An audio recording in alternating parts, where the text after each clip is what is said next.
Assalamualaikum warahmatullahi wabarakatuh. Anak-anakku sekalian, pada kesempatan kali ini kita akan belajar mata pelajaran pendidikan agama Islam dengan tema menebarkan Islam dengan santun dan damai melalui dakwah, khutbah, dan tabligh. Pertama-tama kita masuk dulu kepada apa itu khutbah. Secara bahasa, khutbah berasal dari bahasa Arab yang artinya berbicara, ceramah, atau berpidato. Sedangkan menurut istilah khutbah berarti berpidato di atas mimbar sesuai syarat dan rukun dengan tujuan mengajak pendengar untuk meningkatkan ketakwaan kepada Allah Subhanahu wa Ta'ala.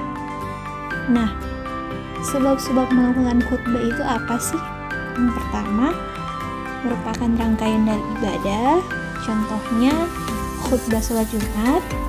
Kemudian adanya fenomena alam tertentu, contohnya khutbah saat gerhana, dan perlunya pembekalan atau pendalaman dalam pelaksanaan ibadah tertentu, contohnya pada saat pelaksanaan khutbah menikah. Selanjutnya, syarat-syarat dari khutbah. Nah, yang pertama ada syarat khotib. Syarat khotib yang pertama itu yang pasti harus seorang laki-laki yang balik, berakal dan sehat, kemudian menutup aurat dengan rapi, melakukan dengan berdiri, suci dari hadas dan najis, duduk di antara dua khutbah apabila dilakukan 2 kali, kemudian mengetahui syarat, rukun, dan sunnah khutbah, dan melakukan rukun khutbah secara berurutan. Selanjutnya yaitu syarat materi khutbah. Jadi, materi khutbah itu harus bersumber pada Al-Quran dan hadis. Kemudian materinya berisi ajakan dan dorongan umat Islam untuk meningkatkan ketakwaan kepada Allah Subhanahu wa Ta'ala. Yang ketiga, materinya juga harus sesuai dengan perkembangan zaman dan menggunakan bahasa yang mudah dipahami oleh jemaah. Dan yang terakhir adalah materi tidak mengandung unsur-unsur sara. Selanjutnya, rukun-rukun khutbah. Yang pertama adalah membaca hamdalah, kemudian membaca 2 kalimat syahadat, kemudian membaca sholawat, kemudian membaca Al-Quran, pesan takwa, dan membaca doa. Jadi rukun-rukun khutbah itu harus mengandung 6 unsur-unsur yang tadi sudah saya sebutkan. Nah, selanjutnya kita masuk pada macam-macam khutbah. Apa saja sih macam-macam khutbah yang perlu kita ketahui? Yang pertama yaitu khutbah Jumat. Nah, khutbah Jumat ini mungkin adik-adik sekalian sudah banyak atau sering mendengar, karena apalagi terutama bagi ikhwan, anak-anakku sekalian yang laki-laki. Nah, khutbah ini dilakukan pada saat melaksanakan sholat Jumat. Selanjutnya, ini juga sudah pasti sering kita dengarkan. Nah, itu adalah khutbah Id'ain, yaitu khutbah yang dilakukan pada 2 hari raya. Nah, selanjutnya ada khutbah-khutbah lain seperti khutbah sholat istiqa, dan tadi yang sudah ibu sebutkan khutbah nikah. Nah, selanjutnya apa sih hikmah dari khutbah itu? Yang pertama, dapat menyampaikan pesan atau ajaran Islam kepada jemaah. Kemudian selanjutnya, khutbah itu menjadi dakwah atau bentuk dakwah Islam. Kemudian yang ketiga, menentukan keabsahan ibadah tertentu, karena suatu ibadah tertentu itu salah satu syaratnya itu adalah terdapat khutbah di dalamnya.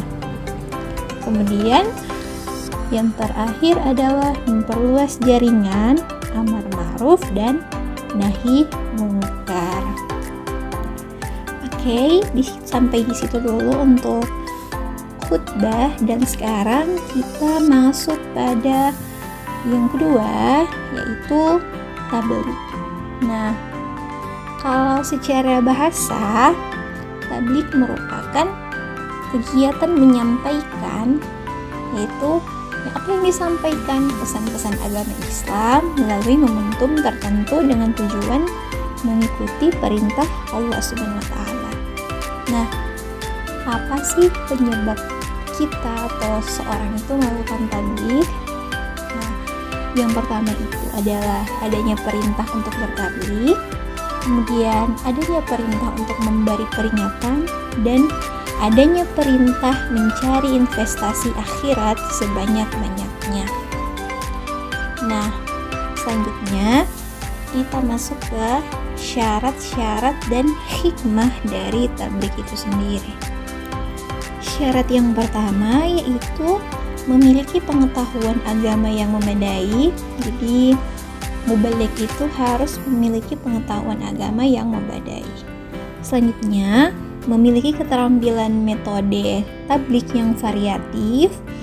Kemudian, memiliki sifat sabar dan tidak emosional.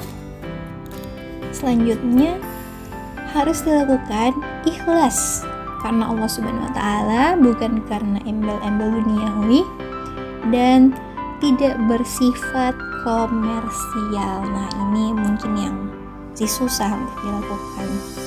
Nah, selanjutnya, hikmah dari tabligh apa? Apa hikmah dari tabligh ini sendiri? Jadi yang pertama, tersampaikannya nilai-nilai kebenaran Islam kepada umat. Kemudian termasuk ke dalam kelompok yang menegakkan amar ma'ruf atau nahi mungkar.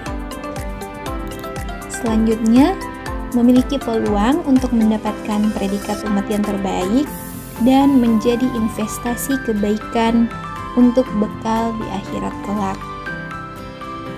Oke, karena kita sudah membahas tentang khutbah dan tabligh, sekarang Ibu akan menjelaskan apa sih persamaan dan perbedaan dari khutbah dan tabligh itu.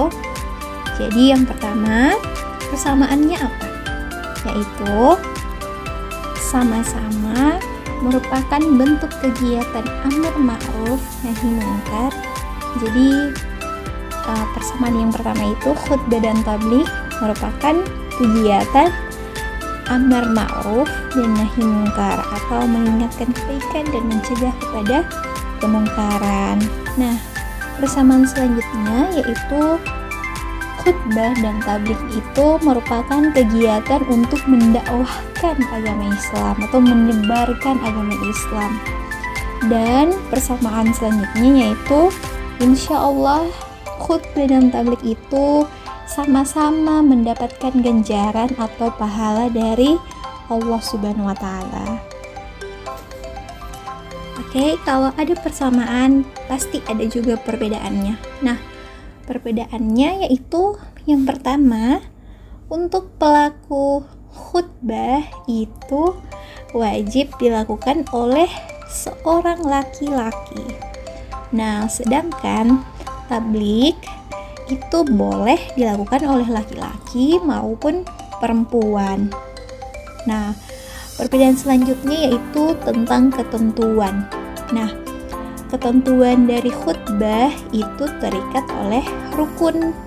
Jadi ada rukun-rukun khutbah yang harus dilaksanakan pada saat khutbah, dan apabila tidak dilaksanakan salah satu dari rukun tersebut, maka khutbahnya itu tidak sah. Sedangkan tabligh itu tidak ada rukun yang wajib kita lakukan. Yang penting isi dari tabligh itu adalah mencegah kepada yang mungkar dan mengajak kepada yang ma'ruf. Nah, selanjutnya perbedaan yang terakhir yaitu tujuan. Tujuan khutbah mengajak umat Islam meningkatkan ketakwaan kepada Allah Subhanahu wa Ta'ala, sedangkan tabligh mengajak manusia untuk mengikuti jalan yang benar sesuai dengan perintah Allah Subhanahu wa taala. Nah, selanjutnya adalah dakwah. Nah, pembahasan terakhir ini lebih luas lagi dari khutbah dan tabligh itu sendiri. Nah, secara pengertian, dakwah itu berasal dari bahasa Arab yang berarti mengajak atau memanggil. Secara istilah, dakwah adalah suatu upaya untuk mengajak orang lain ke jalan yang benar sesuai dengan Al-Quran dan hadis untuk mencapai kebahagiaan dunia dan akhirat. Selanjutnya, sebab-sebab melakukan dakwah. Nah, kenapa sih seorang itu harus melakukan dakwah atau mengajak atau memanggil seorang, menyuruh pada jalan yang benar sesuai dengan Al-Quran dan hadis? Nah, yang pertama adalah adanya kesesatan atau kemungkaran dan rusaknya fitrah manusia, sehingga Rasul diutus untuk berdakwah. Selanjutnya yaitu adanya perintah untuk bertanya pada orang-orang yang berilmu. Nah, selanjutnya kita masuk pada macam-macam dakwah. Jadi dakwah ini terdiri dari beberapa macam, yaitu ada dakwah bil lisan dan ada dakwah yang dilakukan dengan dakwah bil hal dan dakwah bil kitabah. Jadi terdapat 3 macam dakwah, yaitu dakwah bil lisan atau dakwah yang dilakukan dengan lisan, contohnya dengan ceramah. Kemudian dakwah bil kitabah, itu berdakwah dengan tulisan. Dan yang terakhir adalah dakwah bil hal atau dengan perbuatan. Nah, selanjutnya etika dalam berdakwah. Nah, banyak yang mungkin hanya memperhatikan soal konten dari berdakwah, yang penting sudah menyampaikan kebaikan, tetapi lupa akan etika dalam berdakwah.